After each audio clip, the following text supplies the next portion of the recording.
Let's cross now to our political editor, Chris Yulman in Canberra. Chris, has Defence Administration been accountable?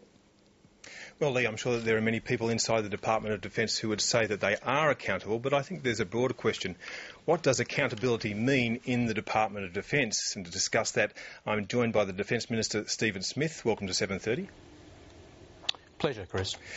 Why did the Chief of Navy tell you that Tobruk was ready to sail when it wasn't? Well, I think that's, with respect, a bit of a pejorative analysis of the advice that I received on the Tobruk. The disappointing feature of the advice, and I've made my disappointment clear both publicly and privately, was the advice that saw Tobruk's condition deteriorate quite rapidly. I asked for the state of the Tobruk. I was told that it was within 48 hours operational readiness. And then when it went into dry dock to put itself into a full state of preparedness for the potential of Cyclone Yasi, the device deteriorated from that point in time, and it's only been recently when I've been advised that as from the 27th of February it's ready for on 48 hours notice. But is that acceptable to you? Well, what is not acceptable is that we have a very clear gap in our heavy lift amphibious capability. And that's why, in response to this issue, I've required three things of Navy and the Defence Force. Firstly, I have imposed an independent review by Paul Rizzo so that we can make some reforms to ensure this never happens again. This is the second time we've seen this over a period of a quarter of a century. Secondly, to require an urgent plan to make up that capability gap, and that's why you've seen from the beginning of this year me talk in terms of a United Kingdom Bay class as a possibility, and also closer cooperation with New Zealand. But and thirdly, Minister, go on, sorry.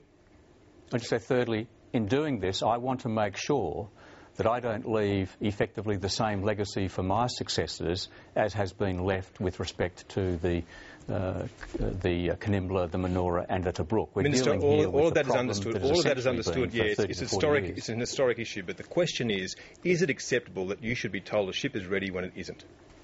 And are there any consequences for that?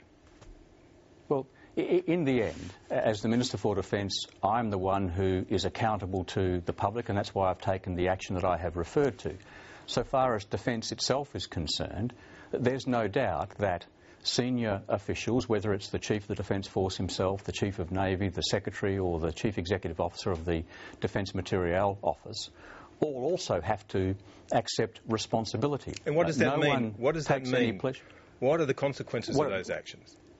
Yeah, well, what that means is we need to urgently make sure that we put a reform program into place so that this type of incident doesn't occur again. But secondly, we urgently put in place what we need to cover the capability gap until the arrival of the so-called landing helicopter docks in the middle of this decade. Is the Tobruk available today? The advice I have as at today is that the Tobruk continues to be available on 48 hours notice and readiness for sea, and that's been the case since the 25th of February. And the advice is the same from the same people that told you last time, so you have confidence in that advice? Well, I have confidence in that advice until such time as I get different advice, and I've made the point both internally and publicly that one of the very serious issues of concern so far as the Tobruk was concerned was the deteriorating advice in a rapidly short space of time. All right, now this ship, the replacements for these ships don't come online for 4 years. What are you going to do in between now and then, because this ship will not be on 48 hours for the next 4 years? Well, that's true, and that's why I've been saying since the beginning of this year that we have to look at alternative options. I'm leaving Australia early tomorrow for the United Kingdom. I'll be having further discussions with the UK Defence Secretary about the possibility of Australia leasing or purchasing a Bay-class amphibious lift which is available from the United Kingdom. But we also have all other options on the table, including, as we have in the past, the historic past, the use potentially of commercial options available in Australia, whether they're catamarans or trimarans. So we are exploring every option because, as you correctly point out, and as I have appreciated for some time, we cannot proceed with confidence that the Tobruk will always be available. Finally and very briefly, Minister, how can we have confidence in the Navy, which will get an enormous amount of money over the next few years to build up its capability, if it can't manage the kit that it's got now? Well, we need to ensure that we continue with the reform program that this government has put in place. Forever and a day we've had capability difficulties in defence, procurement and acquisition capabilities, and we've put in place reform programs over the last 3 or 4 years to improve that, but there's a lot more work to be done.